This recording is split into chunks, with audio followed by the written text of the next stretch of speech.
नेपाल इस वक्त भीषण राजनीतिक और सामाजिक उथल पुथल से गुजर रहा है। सड़कों पर प्रदर्शन, संसद में हलचल और सत्ता के बदले समीकरणों के बीच एक नाम सबसे ज्यादा सुर्खियों में है, सुशीला कार्की। वही सुशीला कार्की जिन्हें 8 साल पहले नेताओं ने महाभियोग लाकर पद से हटा दिया था, लेकिन अब किस्मत ने करवट ली और वही कार्की नेपाल की अंतरिम सरकार की कमान संभालने जा रही हैं। आखिर कैसे एक समय अपमान झेल चुकी कार्की राजनीति के सबसे बड़े मंच पर पहुंची, आइए जानते हैं। सुशीला कार्की नेपाल की पहली महिला चीफ जस्टिस रही हैं। 2016 में जब वो इस पद पर पहुंची तो ये देश के न्यायिक इतिहास में ऐतिहासिक पल था, लेकिन उनका कार्यकाल आसान नहीं रहा। 2017 में संसद में उन पर महाभियोग लाया गया। आरोप था कि वो सरकार के कामकाज में दखल दे रही हैं। महाभियोग के बाद उन्हें निलंबित कर दिया गया, लेकिन कार्की ने हार मानने से इनकार किया। उन्होंने सुप्रीम कोर्ट का दरवाजा खटखटाया और रिटायरमेंट से ठीक एक दिन पहले कोर्ट ने उनके पक्ष में ऐतिहासिक फैसला सुनाया।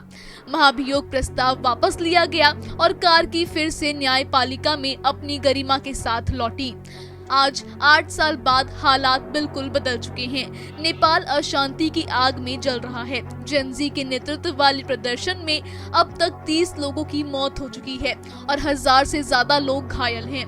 भारी दबाव के बीच प्रधानमंत्री केपी शर्मा ओली को इस्तीफा देना पड़ा।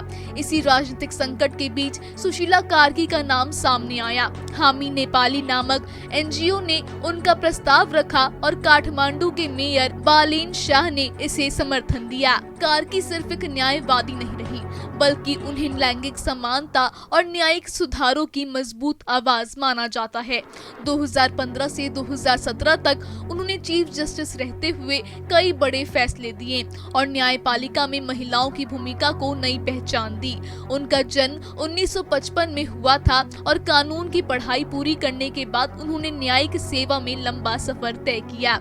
अब वही कार्की राजनीति के सबसे बड़े मोर्चे पर हैं। प्रदर्शनकारी भी कथित तौर पर उनके समर्थन में उतर आए हैं। तो ये है सुशीला कार्की की कहानी, अपमान से सम्मान तक और कोर्ट रूम से सीधे सत्ता के गलियारों तक का सफर। कभी महाभियोग झेल चुकी कार्की अब नेपाल की अंतरिम सरकार का नेतृत्व करेंगी।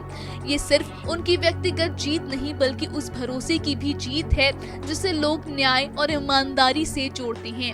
अब देखना होगा कि संकटों से जूझते नेपाल को कार्की किस दिशा में लेकर जाती हैं और क्या वाकई वो देश को इस राजनीतिक तूफान से बाहर निकाल पाएंगी।